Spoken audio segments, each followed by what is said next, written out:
Selamat pagi teman-teman. Dimanapun kalian berada, di kamar kalian sendiri sekalipun, mari kita persiapkan hati kita untuk memuji Tuhan. Amin. Kalian boleh berdiri, kalian boleh mempersiapkan diri kalian untuk kita sama-sama menyembah Tuhan. Oke? We give you praise God, we give you praise. Nyanyikan pujian ini. Our God, a firm foundation, our rock, the only solid ground. As nations rise and fall, kingdom strong now shaken, but we trust forever in your name, the name of Jesus. Katakan dengan segenap hatimu. Whoa, we trust the name of Jesus. You are the only King forever. Almighty God, we lift you higher. You are the only King forever. Yes, you are the only King forever. Almighty God, we lift you higher. You are the only King forever. Forevermore, you are victorious.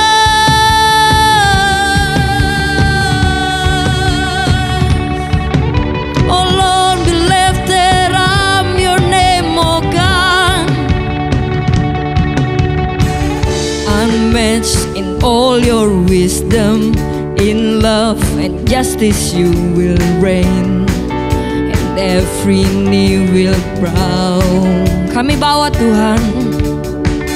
We bring our expectation, our hope is anchored in your name, the name of Jesus. Dengan segenap hatimu katakan, oh, we trust the name of Jesus.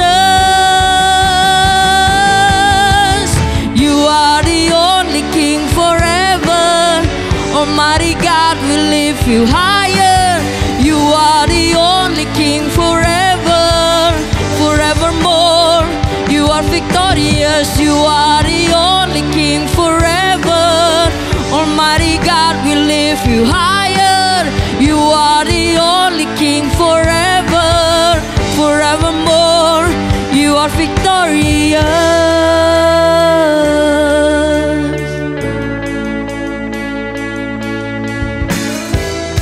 Oh Tuhan, kami puji, kami sembah Engkau Tuhan, oh Lord.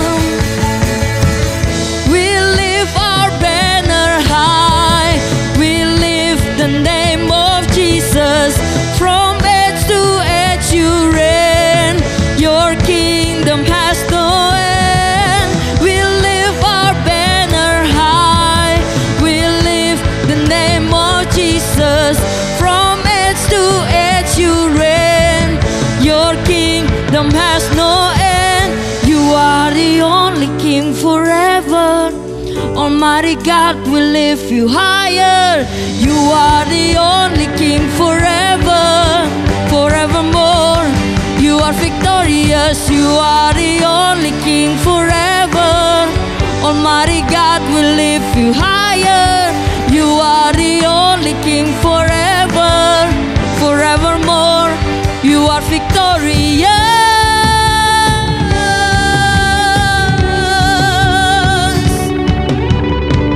Engkau berkemenangan Tuhan. Oh yes, mari kita tepuk tangan bersama untuk Tuhan kita. Oh yes Lord, we give you praise and give you praise God. Selamat pagi teman-teman.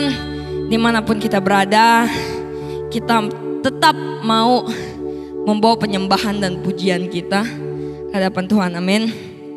Saya mau sharing sedikit. Saya hari ini pakai baju baseball. Saya suka baseball.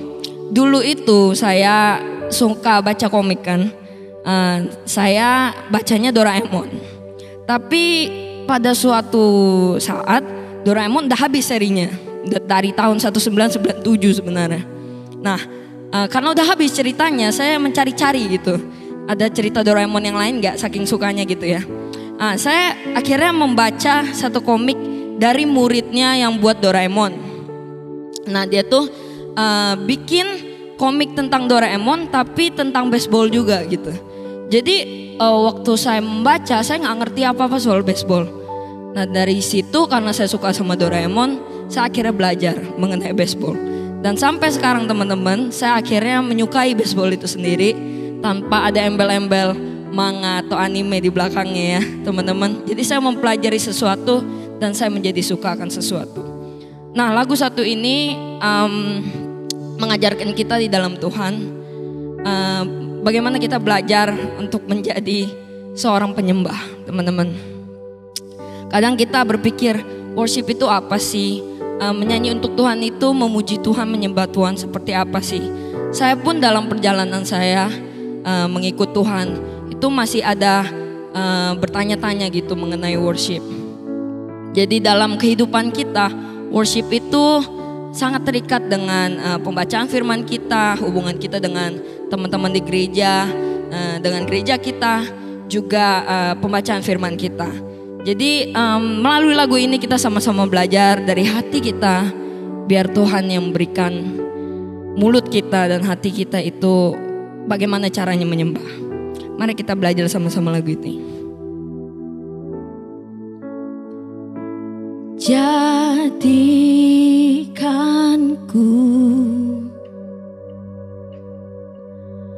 penyembahmu Tuhan, yang menyembahmu dalam roh dan kebenaran.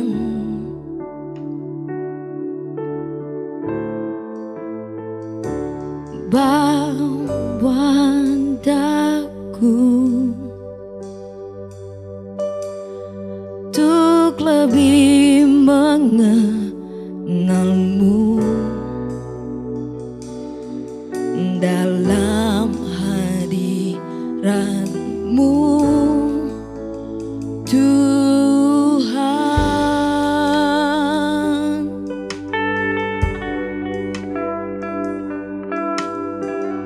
Oh Lord, ajar kami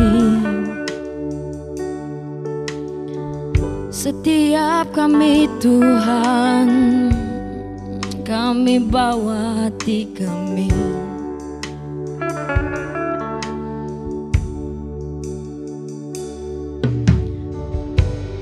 Ku hampiri tatamu, ku sujud menyembahmu, ku bawa seluruh sembahanku,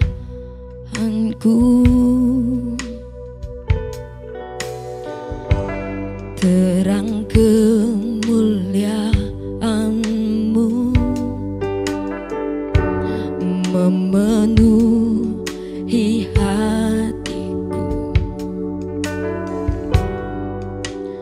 Allahku, betapa ku mengasihi-Mu. Amin Lord, amin. Inilah rinduku. Yang mau belajar bersama, mari kita nyanyikan. Jadikanku penyembahmu Tuhan, yang menyembahmu dalam roh dan kebenaran. Bawa daku Tuhan, bawa daku untuk lebih mengenal-Mu. Amin Lord, dalam hadirat-Mu Tuhan.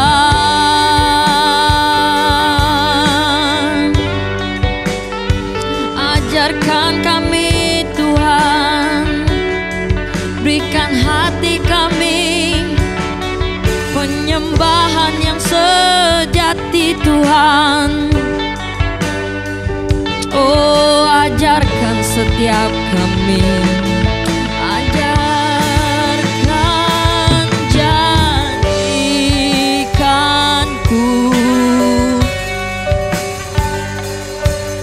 penyembahmu Tuhan, yang menyembahmu dalam roh dan kebenaran.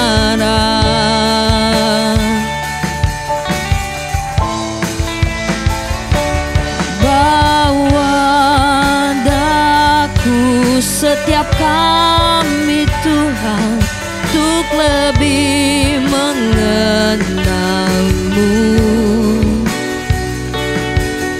dalam hadirat-Mu Tuhan.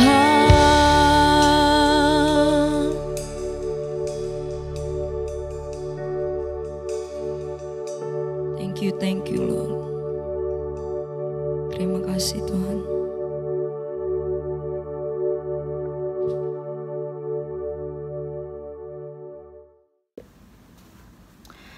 Shalom, BCC Next Gen sekalian.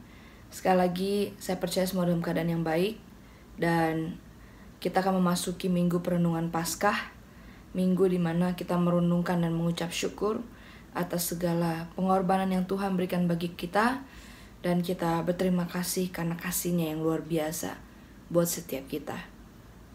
Nah teman-teman, untuk memulai hal ini, saya mau ingatkan dan umumkan bahwa kita akan mengikuti ibadah Jumat Agung di Jumat minggu depan di tanggal 2 April dan Paskah di tanggal 4 April bersama dengan orang tua kita di umum, bersama dengan kebaktian umum yang akan di live streaming dari BCC Battle City Church YouTube. Ya, saya berdoa dan saya berharap teman-teman bisa mengikuti dengan baik. Ya, dan saya percaya bahwa Roh Kudus yang akan menerangi hati kita untuk mengerti firman Tuhan yang disampaikan. Dan saya tahu bahwa teman-teman Next Gen di sini penuh dengan kerinduan untuk mengerti firman Tuhan dan merenungkan, menyelami betapa kasih Kristus buat setiap kita itu luar biasa ya. Nah teman-teman, mari kita berdoa sebelum kita merenungkan firman Tuhan. Tuhan, terima kasih untuk segala berkat-Mu dan pimpinan-Mu.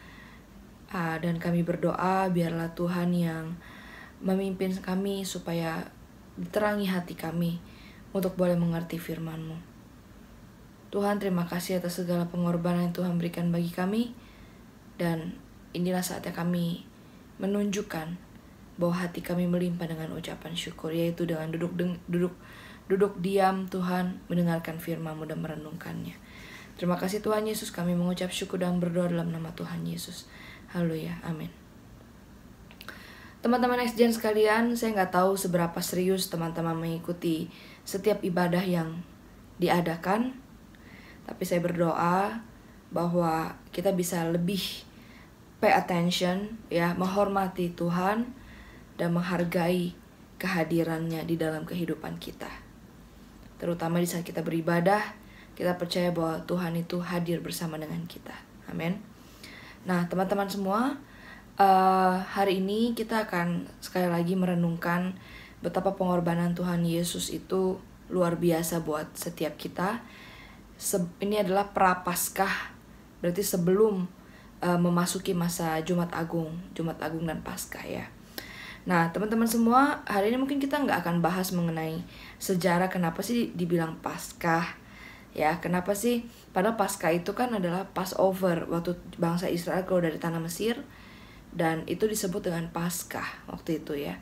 Dan Tuhan Yesus disalibkan itu kira-kira di waktu-waktu seperti itu, di zamannya Dia, hari-hari peringatan Paskah ya. Nah teman-teman semua, ada satu kisah di dalam Perjanjian Baru di saat Tuhan Yesus sebelum disalibkan. Saya mau ceritakan buat kita semua sebagai perenungan buat kita semua ya.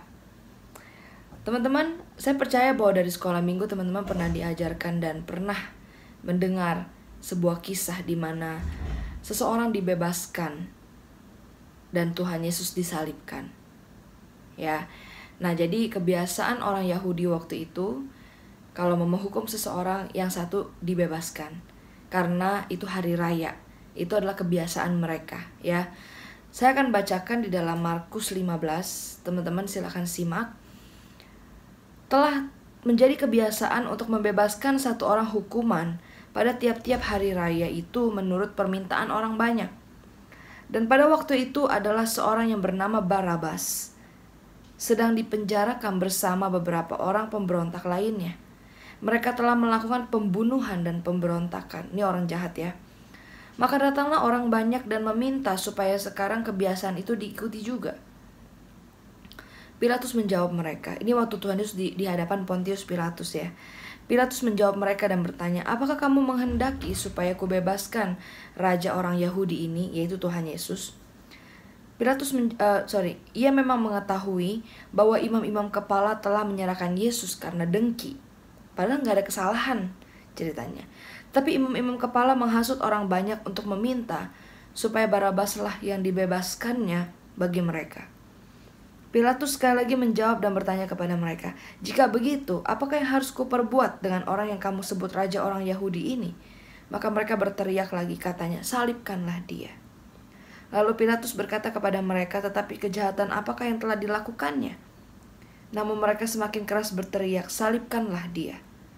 Dan oleh karena Pilatus ingin memuaskan hati orang banyak itu, ia membebaskan Barabas bagi mereka. Tetapi Yesus disesahnya lalu diserahkannya untuk disalibkan. Teman-teman,